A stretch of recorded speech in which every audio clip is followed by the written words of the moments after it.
Today is Thursday, July 16th, 2026. My name is Judy Herrera, and I'm in Camarillo, California. It is my honor and pleasure to interview Jack Laufer on behalf of the Conejo Valley Chapter, Daughters of the American Revolution, and Colonial Dames, 17th Century, for the Veterans History Project with the Library of Congress. This interview contains the reflections and memories of the veteran during his time in the U.S. Coast Guard. This is Jack's story.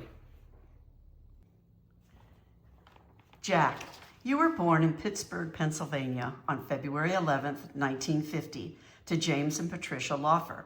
Your dad was a Marine, and you moved around going from North Carolina, Southern California, and Hawaii. When your dad got closer to retirement, the family put down roots back in Pennsylvania. You were able to go to the same high school and graduate in 1968. You want to pick up your story there? Sure. In 1968, upon graduating from high school, I actually went straight into college. I went into Carnegie Mellon University, and I did a year and a half there, 3 semesters at Carnegie Mellon. I was good enough to get into the engineering program, and I had some scholarships, but I didn't quite have enough money to live on campus. And so since I was a local student, I was able to commute on the bus to campus. And young men sometimes need a little help doing things. And I could have done better my first year and a half, but by the middle of my sophomore year, I wasn't doing as well as I would like to be doing. And so I actually stopped going to school, and I had a job with the university down at Mellon Institute as a draftsman. So I was working at the school as well as commuting and attending. And so I dropped my classes. I worked for a while, and then as a young man, 19, 20, getting close to 21, I decided I need to have a better plan for my life. And at that point, the draft was still going on, and I had actually been called for a draft physical to get onto the more active thing after I lost my student deferment. But at the time, I decided I wanted to join something. Mm-hmm. And I was, even though we lived in Pittsburgh, the moving around as a child at those Marine Corps bases, I kind of piqued my interest in the ocean. And I was interested in the ocean. I was a scuba diver at that point. I had put myself through scuba diving classes. And I had found a friend who was in the Air Force that said, hey, the Air Force have these pararescue jumpers, people that jump out of helicopters and help rescue people. And so I kind of focused on the Air Force and the Navy at the time. I went and asked about the pararescue thing, and they weren't too interested in going me that way. They said, well, we have great careers in electronics. And I went to the Navy, and I thought, well, maybe a Navy SEAL would be kind of good. I knew a little bit about them, but they had other programs that they wanted to guide me into. And as I was leaving the Navy recruiter's office in the downtown Pittsburgh Federal Building, I just happened to have walked by the Coast Guard recruiting office. And I never even considered those guys. It just hadn't entered my mind. And so I said, well, I'll walk in and talk to them. So I walked in, talked to the Coast Guard. I told them who I was. I had some training. I was a scuba diver. I was interested in the ocean. And I asked them what courses they could guarantee me, or what duty stations, that type of thing. And they said, well, we can't really guarantee you anything. When you join up, you'll just have to take your chances. And I kind of liked the freshness of those recruiters. Honesty, yeah. I ended up joining the Coast Guard. I said, well, I'm going to be close to the water with the Coast Guard no matter what. So I enlisted in the Coast Guard in 1971, and I served a 4-year enlistment. Where did you do your boot camp? My boot camp on the East Coast, the boot camp at that time was in Cape May, New Jersey, which is where it still is. Okay. They had a West Coast boot camp in Alameda, California, which is no longer operating. Okay. They just didn't have the numbers going through like they used to. Okay. So all boot camp for the Coast Guard is now in Cape May, New Jersey. Okay. So I went through the boot camp in New Jersey, which took, I guess, 3 months or so, 3 or 4 months. Okay. When I finished boot camp was in the spring of 72. And after going through boot camp, you decide, well, what kind of jobs does the Coast Guard have? Where can I go? And I decided upon an A school to learn my rate, and I became a radarman. And the radarman school at that time was up at the Coast Guard Island, which was in New York City. Nice. It's just south of the tip of Manhattan in New York City. You could wake up in the morning, you could look across the water at the Statue of Liberty. Oh, nice. And you were right there, a little island, isolated from everything, but immediately adjacent to Manhattan. So we were able to, on the weekends especially, and sometimes in the evenings if you had time, you could go over to New York City and enjoy the everything that New York City had to offer. So that was 3 or 4 months, and by the midsummer of 72, I was graduating from my A school. Okay. And I happened to get as my first assignment, my first active duty permanent assignment, the Coast Guard cutter Midget out of Alameda, California. Okay. Now the Midget was the largest of the class of Coast Guard cutters at the time. They had a class called high endurance cutters. They were cutters that would go out for long periods of time. Okay. And it just so happens that the Coast Guard cutter Midget was the last of its class and was just being built as I was in school, and was going through, they were assembling the pre-commissioning crew. Okay. And so I was assigned to the Midget. I reported to the Midget in July, or actually early August of 1972.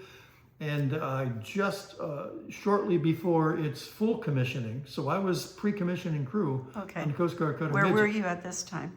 Brand new. Well, I was in transit from New York, the Radarman A school, to the Coast Guard cutter Midget in Alameda. That was where she was being stationed. So I transitioned to Alameda, to Coast Guard cutter Midget. And as soon as I got on board, we got underway immediately.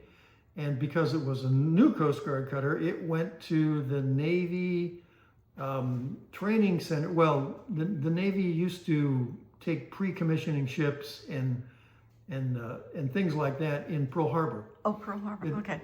Underway training type stuff. Right. So the Coast Guard, the Midget got underway immediately to Pearl Harbor, and we spent a couple of months at Pearl Harbor going through training to get up to commissioning speed, so that we were all checked out and qualified and knew what we were supposed to be doing on this brand new cutter. Wow. So interestingly, at the time, I was also had a girlfriend back in Pittsburgh. Okay. And decided that, well, now that I'm living on the West Coast, I'm probably not going to come home on the weekends anymore to see her. And we got married en route to, while I was en route to Alameda. Nice. She actually stayed home in Pennsylvania because I knew as soon as I got on the ship, we were going to get underway, and I wasn't even going to be around. And that's the luck of an underway sailor, is that when you get on the ship goes. Yeah. And so we actually got married in transit in the summer of 72. And after my Pearl Harbor, after the initial shakedown and everything of the ship, we were going to have a little bit of time in port. So I flew home to Pittsburgh and got my wife, and we drove out to Alameda, got ourselves set up in an apartment. And within about a week or so, the ship was underway again on our first Alaska patrol. So Alaska. I took my wife from Pennsylvania. She's a young girl of 19 in an apartment by herself in Alameda. She met a few of the other wives, And as soon as the ship got underway, she went out and got herself a job as a teller at Bank of America. Go-getter. She was a go-getter. She wasn't going to sit around. So anyway, then the cutter Midget, most of its patrols at that time were fisheries patrols. Okay. It was, of course, it could do large search and rescue cases, but you wouldn't normally send a large cutter and on your everyday search and rescue cases. A large rescue would, be something to get underway. So we did fisheries patrols, which is most of those were up in Alaska. Okay. We would go up to Alaska during the fishing seasons, and we would patrol amongst the fishing fleets, U.S. fishing fleets, Japanese fishing fleets, other foreign fishing fleets, and we would make sure that people were catching the proper fish during the proper seasons at the proper places. And every once in a while, odd things would come up, like at the time, back in 1973, this was, the territorial seas of the U.S. were actually 12 nautical miles. Unbelievable. Nowadays, with there's a United Nations Safety of Life at Sea. There's Life at Sea Act that was passed, approved in the 1980s, extends the exclusive economic zone of countries 200 miles offshore. Okay. So countries now have jurisdiction for 200 miles offshore for things like mining and fishing and resource gathering, that type of thing, and no other countries can come within 200 miles. But back in the early 70s, it was just the territorial seas, so they were only 12 miles. So they could come up, fish within 12 miles of Los Angeles or San Francisco or whatever. So you had Russians and Japanese? So we had Russians and Japanese, and we would go, but up in Alaska and in major fishing areas, you sort of know where the fish are and what times of year, so you kind of know where to look. Okay. And we would go up to Alaska and patrol the fishing grounds, and we would have Coast Guard C-130s flying patrols, and they would say, hey, there's a fleet of so-and-so over here, and we would go over there and check those out and check those people out. A couple of very fascinating things that happened on my first Alaska patrol was there was a fleet of Japanese crabbers. Now, you probably are aware of Japanese king crab, or Alaskan king crabs. They're delicious. Big. So they were up there catching king crabs, and they were able to fish up to 12 miles from the ocean, from the land border. And so we ended up finding where there was another cutter that was up there. We were kind of communicating. They were in an area it's called the Pribilof Islands, St. Paul Island, in the middle of the Bering Sea. Okay. They were near the Pribilof Islands.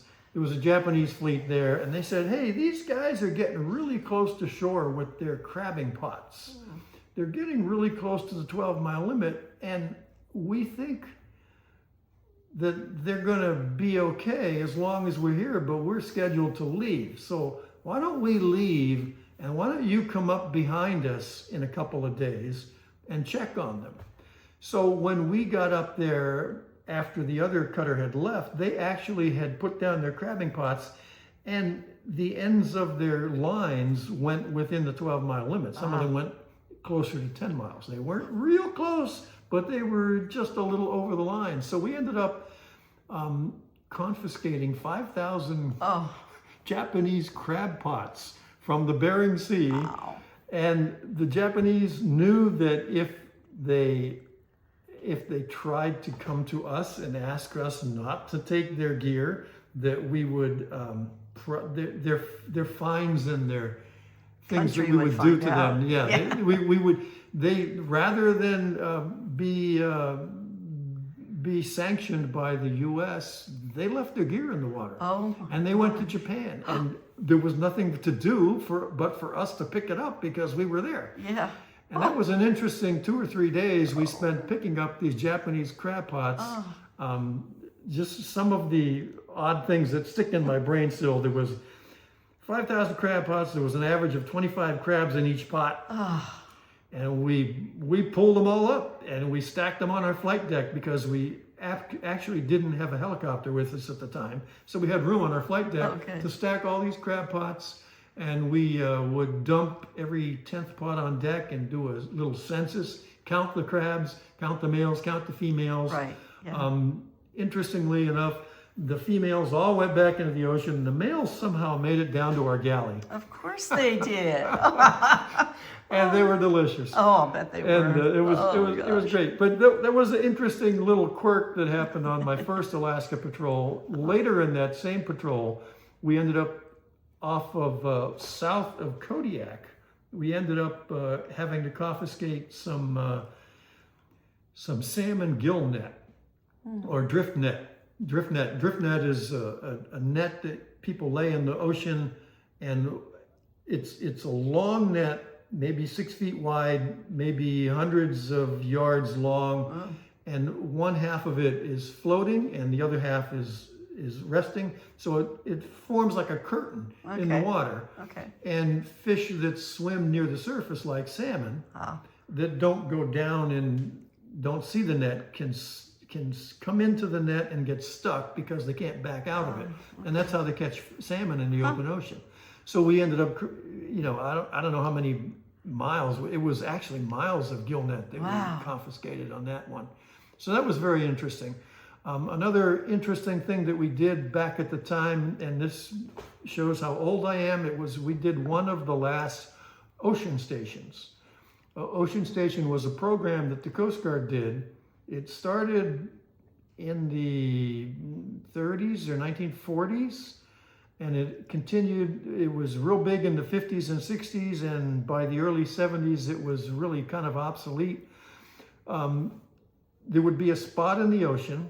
Usually they would pick it halfway between certain flight destinations, like halfway between San Francisco and Honolulu at 30 North, 140 West was Ocean Station November. Okay. There was a Coast Guard cutter sitting there full-time every day for 4 years. Wow. There was an Ocean Station Victor halfway between Honolulu and Tokyo. Wow. There was a Coast Guard cutter sitting in the Western Pacific. And the things that they would do, primarily there were two things. Number one is they were a weather station. Okay. They acted as a weather station at the time. Yeah. So they would take, the daily winds and the daily seas and the daily temperatures, and we actually had a couple of guest NOAA weather forecasters, weather guys, on board with us when we were out there. Yeah. The weathermen would do the weather. They would send up balloons. We would track the balloons with our radar and decide how fast the winds were aloft, and we would pass that information on. And the second thing that we would do is we acted as a check-in station for transoceanic commercial flights. Okay. So back in the day, if you flew to Hawaii in the 1950s or 60s or early 70s, your pilot was required to check in with the Coast Guard cutter on Ocean Station November when he got halfway to Hawaii. Wow. He had to check in, say who he was, where he was going from, where he was going to, and if he wanted to, he could say, hey, can you give me a radar fix? And we would tell him, well, from our location, you are so many miles in this direction, and he would check it against his navigation system, which at that time was getting to be GPS. So they were, it became sort of interesting at the time. By the time ocean stations closed down, the aircraft had better navigation systems than the ships did. That makes sense, yeah. And so it was kind of funny, them asking us for a fix when they had better equipment on there. Did you ever run into some bad weather when you were out there? Typhoons or anything? We had a pretty good storm at Ocean Station November. My first, was 3 or 4 days, really terrible weather. Most everybody got sick. I was going to say. But no, I can't remember any particular bad storms. Up in Alaska, I did a few Alaska patrols, and it gets pretty sloppy in the Gulf of Alaska. but we were mostly up there in the summertime because that's the fishing season. That's true. Yeah. So you would go up when the fishing season, when the activity's going on, when you would check the fishing boats and make sure that they were all catching the right things. The Bering Sea in the summertime is actually it's a very shallow sea, and so it can get really sloppy and choppy when there's a lot of wind. But in the summertime, there wasn't a lot of wind, so it was relatively nice. Good. So how are you keeping in touch with Sue at this time? How do you keep in touch when you're out in the middle of the? That's another interesting thing. The airline pilots did for us. Is because in the early 70s you didn't have internet or any kind of stuff like that. You had a ham radio on board. So once every evening somebody would go down and man the ham radio, and you could pass information to a ham radio operator somewhere on the continental US who might either call or send a note to your wife. Nice. Or the other thing was, I had the best job on the ship as a radarman, as shipboard radarman. Our job was to sit on watch in the dark room watching the radar, and there's not much around us, but we got to work the aircraft. So we became sort of air traffic controllers watching the aircraft. There you go. And they had to check in with us. So we got to talk on every watch. You talked to several commercial aircraft, and oftentimes they would know that you were down there for 3-4 weeks and didn't have contact with anybody, and they'd say, hey, when I get to Honolulu, do you want me to send any cards to anybody? And so you would pass along information, and you'd say, hi honey, love you, having a wonderful patrol, see you in a couple of weeks. So the commercial aircraft, the pilots or whoever would check in with you, the navigator, he would take information down, and when he would get to Honolulu or when he would get back to San Francisco, they would send a postcard for you. There you go. So that was very nice. That is nice. That's good to know. So after the midget, I spent 2 years on the midget. I expected to spend my 3 years on the midget to really finish out my enlistment. But I don't know, brag, but I made rank pretty fast as an enlisted guy, as a radarman. Radarman was a fairly easy rate to make rate in. And by the time I was there, I was in for 2.5 years, almost 3 years. I was on the list to make E6, and there was only one E6 on the ship. Well, the only one E6 in my rank, in my rate on the ship, and he had just gotten there. So the people that do the transfers, the transfer controllers, so to speak, of the enlisted rankings, they knew that I was on the ship, that I was going to bump up into be a kind of a duplicate of somebody that was already on board. And so they transferred me when I had about a little over a year left, year and a quarter or so. From there to something that I never dreamed even existed. I was a reserve unit station keeper in Greensboro, North Carolina. So I went from Alameda to Greensboro, North Carolina, high up in the Piedmont area of North Carolina, up in the foothills of the mountains there, the Appalachians. And I was the only active duty guy at the station. My office was in a building that was the Navy and Marine Corps Reserve Training Center. Okay. So there was active duty Navy in the building, there was a Marine or two in the building, and there was me. I had my own office down at the end of one wing. I took care of all the paperwork, all the administration stuff for the reservists. The reservists would come in, usually one weekend a month was the big drill weekend, but some of them would come in and do things other times during the month. It was a fascinating job. It was a really easy job, but it's something I never dreamed about. Yeah. And it's something that sort of stuck with me over time, because at the end of that gig, I was there for a little over a year or so. It was the end of my enlistment. So my 4-year enlistment was up. Okay. And I really wanted to go back to college. Oh, there you go. And I really wanted to use my GI Bill and go back to college. Good. And so at the end of my 4-year enlistment, I enrolled in a college in Northern California at Sacramento, Cal State, Sacramento. And we got out in 1975, we came back to California. Okay. And I went it took me another couple of years to finish at Sac State. But at the time, I decided, I really liked my Coast Guard duty. Yeah. And these reservists, they only do 1 weekend a month, and they get paid for it. There you go. And the pay's not too bad. And while I'm going to college, I could kind of use that money. Sure. And I was already trained up. I was an E6. I could really add value to the Coast Guard. So I continued on as a Coast Guard reservist. So I just transitioned from the active duty into reserves. Nice. Which is where I stayed for the next 34 years. Wow. Almost, 33, 34 years. I stayed all that time in the reserve. So I spent 4 years active. All the rest of my time was reserves out of 38 plus years. Wow. And so where's the water in Sacramento? Well, in Sacramento, my initial, as an enlisted guy, they knew I was in Sacramento. They said, well, we're going to assign you to the reserve unit in Stockton.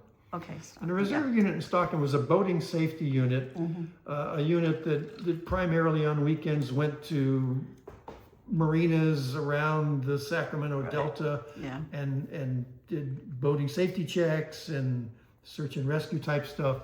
I was there for a while, and then they decided that it would make more sense for me to go down to San Francisco, to Yerba Buena Island, which is where the Group San Francisco was, and I worked down there. I think I was a training officer.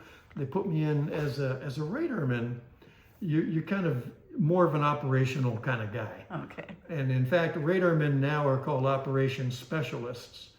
And they put me in the coordination center, the rescue coordination center there. Okay.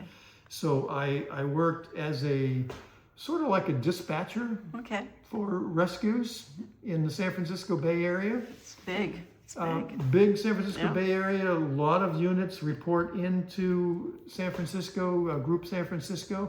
So that was a really good job. It was something I really felt fulfilled doing that. Good. So in my civilian time, transitioning from graduating from college, getting a job in the outside the Bay Area, and actually I ended up working for a shipping company in the Bay Area. So back to, my civilian job had to do with the ocean. My Coast Guard job, they kind of complemented each other. Nice. I really enjoyed that, and I felt very fulfilled when I would do my Coast Guard duty on the weekends, especially when you're taking care of people, you're rescuing people. Yeah. It's a busy area. Yeah, and so as I moved up in my civilian capacity, I eventually ended up a job with Matson Shipping Company in the Bay Area, working at the terminal there. And so I was with the shipping company, with running ships, and I was with the Coast Guard running cutters, and my life really felt like it meshed, and things were good, and one complemented the other. It really did. Yeah.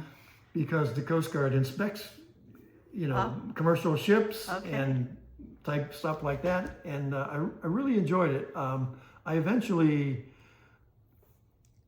went and got my master's in civilian world, got my master's, and when I got my master's, I chose to apply for a commissioning. Oh, there you go. Because I was a kind of a senior enlisted guy. I was an E8, senior chief, petty officer, and I decided I should be an officer. Right. So I applied for and was accepted for commissioning. Went to basically the reserve version of OCS. Okay. In the Coast Guard. I came back as an ensign, so I went from an E8 to an O1, started all over again from the top, and worked my way up, and did a lot of jobs again as a rescue coordination center type stuff. One of the best jobs I had in San Francisco when I got to be an 02 and 03 was that I was stationed with my own reserve unit on board a offshore patrol cutter. So 82-foot patrol cutter, small patrol, relatively large. It had a crew on board. People, it would go out for 2-3 days at a time. Oh, nice. Do local rescues, local search and rescue. that types of things, fisheries enforcement around the Bay Area. Sure. And I really, really loved that job because I had my own reserve crew. There was 12 people stationed on board the cutter. Good. And it had berthing for 12. So we would come in on the weekend and we would take over, and the regular crew could go home. Oh, they nice. could go home and take the weekend off. Yeah. And the reserves took it for the weekend. Wow. And we would go out to the Farallon Islands. We would go up to Point Reyes. We would go down to Santa Cruz. Oh, yeah. We would go all over the place, and we would do whatever the reserve regular crew needed to have done. They would oftentimes save things for us. Oh. We'd say, hey, can we do this or can we do that for you? One of the most fascinating things about that particular job was, I don't know if anybody's aware of it, but San Francisco has an annual Navy Appreciation Week. Yeah, like a Fleet Week. A Fleet Week, Yeah. Fleet Week in the fall. Yeah. Around the Navy's birthday. And typically during Fleet Week, the Blue Angels would come to San Francisco and they'd fly do their demonstration right off of the marina, right off of the touristy area. Yeah. At the north end of San Francisco, right on the beach, so people would stand on the shore, and the Blue Angels would do their show right offshore, Wow. just a few hundred yards offshore.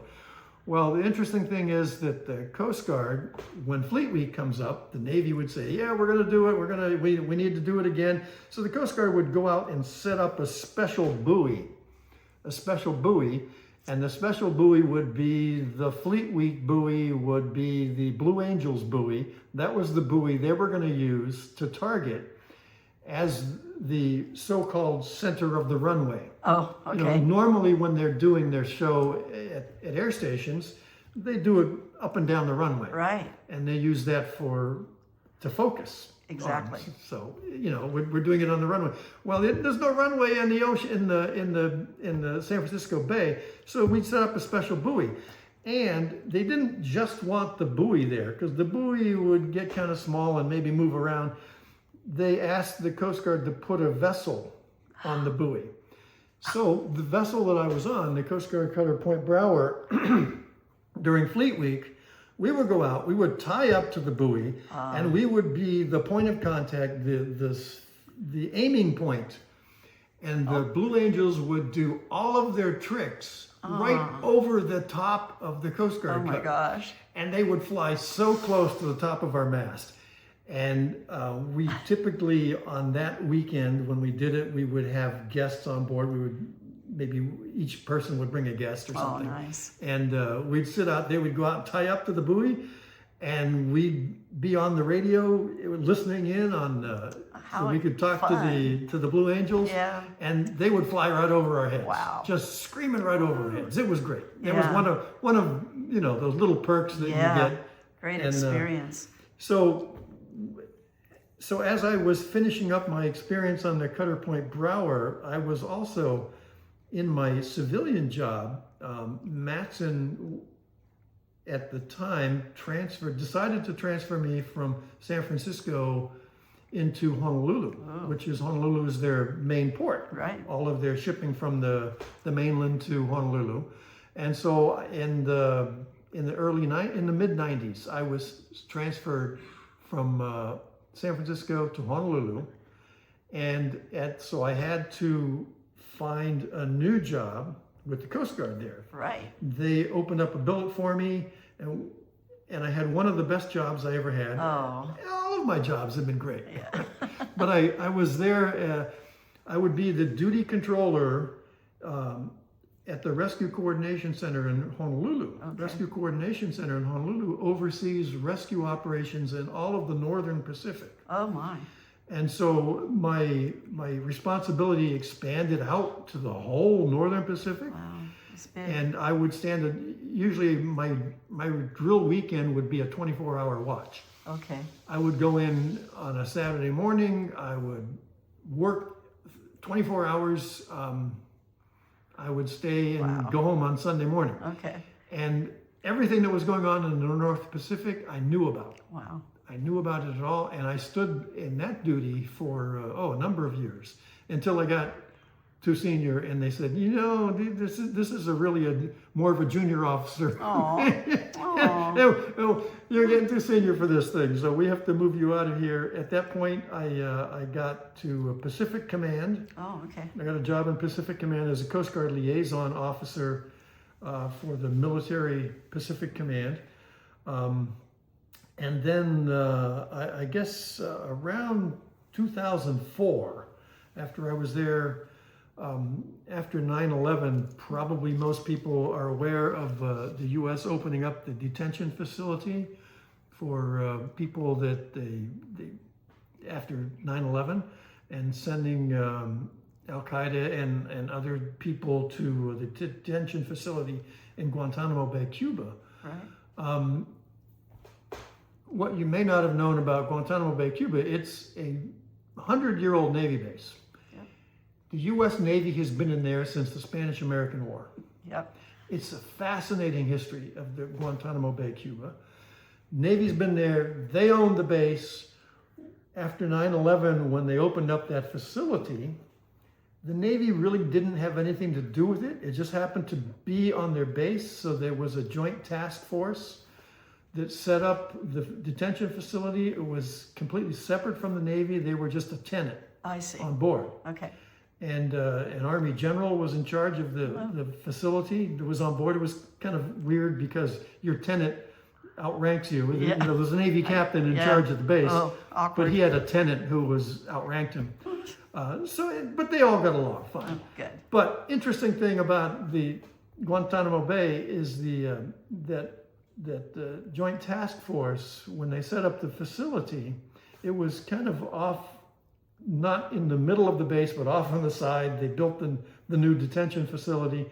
And Navy bases usually have their own small boats and usually have their own, little bit of security, but they needed more security.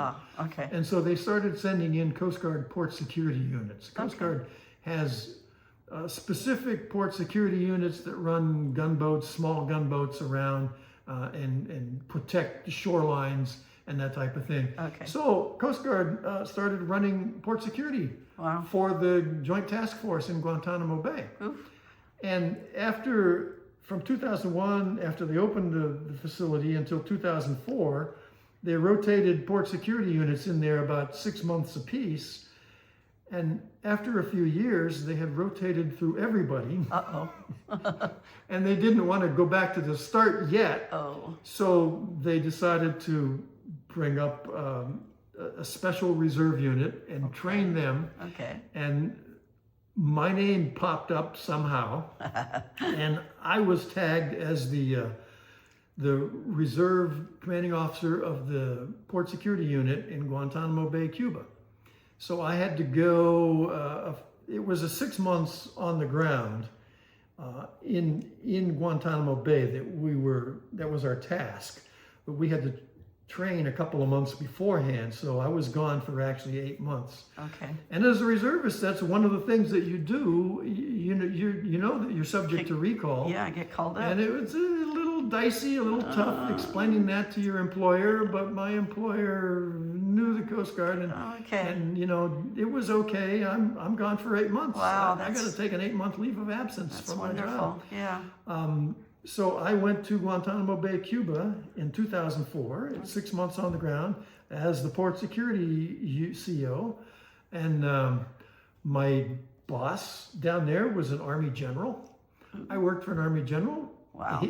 I took care of everything that he wanted me to do, and I was good and he was good, and I didn't have anything to do with the detention facility itself. I took a tour of it one time, but I didn't really go inside the wire. Yeah, what they kind of the phrase that they would call it. Right. But I had my guys. We were part of that unit, and we did our job and had gunboats on the water at all times, keeping the shoreline safe around the detention facility. So that was an interesting thing. That was probably, the most unique active duty period I had as a reservist in my long career. So where did you stay in barracks? Did the Navy put you up? Yes, the Navy had barracks. By Guantanamo Bay used to be a very, very busy place in the 50s and 60s and 70s and 80s, but then by the end of the Cold War, Guantanamo Bay, up until the end of the Cold War, was the place where all the East Coast Navy and Coast Guard ships, large ships, would go once a year for refresher training, for underway training, Okay. for, firing missiles, just learning how to, underway training type Sure. stuff. And so Guantanamo Bay was the East Coast refresher training, like Coast Guard, or like Pearl Harbor is for the West Coast. I see. Everybody Okay. reports in there once a year and goes through all the war drills. Okay. And so by the 90s, with the end of the Cold War, the Navy relaxed that Okay. and scaled down the refresher training, and refresher training was no longer held there. So Guantanamo Bay had become kind of a sleepy little backwater Navy base Right. by the 2000s. Okay. And so there was plenty of room. Okay. There was barracks. PX and stuff. PX, and there was barracks. It's a 100-year-old Navy base. Yeah. It was a great place. It was a very fascinating place to be at. I'm glad that I was there. I was able to serve, and it was very interesting. So when I came back from that, I was starting to get a little more senior, and I finished out my Coast Guard career in Honolulu as the senior reserve officer for the District 14, which is Hawaii, and the reserve chief of staff. So the district office there, I worked I was the backup for the chief of staff. When he would go on leave or go away for a long period of time, I would come in. I would be the chief of staff and do anything that the admiral wanted. Wow. So that's when I finished out my career. And actually, I finished out my career because I was not only getting more senior, but I was getting older. And at some point, the military does not want you to serve once you're 60. Wow. So there's a couple of things in the military. Normally, people do a 30-year career. Right. Yeah. I kind of skirted around that because I had a 15-year career as enlisted, and when I was commissioned, the 30-year clock got reset. Nice. So I could go another 30 years after I got commissioned. However, the age clock is also ticking. Yeah. Oh. And anybody in the military that hits 60, that's it. That's your limit. Oh. And so I served from 21 years old to 60 years old. Wow. Wonderful. Almost 39 years. It was just shy of 39 years. And at a great time. I would do it all again. I love the Coast Guard. Nice. I love everything they do. And so if you had to pin it down to like one thing, what would you conclude that the Coast Guard helped you with your life? What was like one thing that you think, if you had to narrow it down? Anybody that enters the military has to grow up and be more dependable. And it helps you focus your life and just gives you focus in your life. Good. And you become more determined, and you can set goals and do things, and it helps you be a more dependable person, I think. Good. And I just loved my time in the Coast Guard, and I loved the Coast Guard because it had not only a wartime duties, so we would go with the Navy and do wartime training, refresher training with the Navy, but we also had peacetime duties. Yes. And so we had things to do all the time. Yeah. And I loved the mission of the Coast Guard. It was just great. It worked very well for me. Well, thank you for sharing your story, Jack, and we Sure. appreciate your service. So thank you very much. Okay.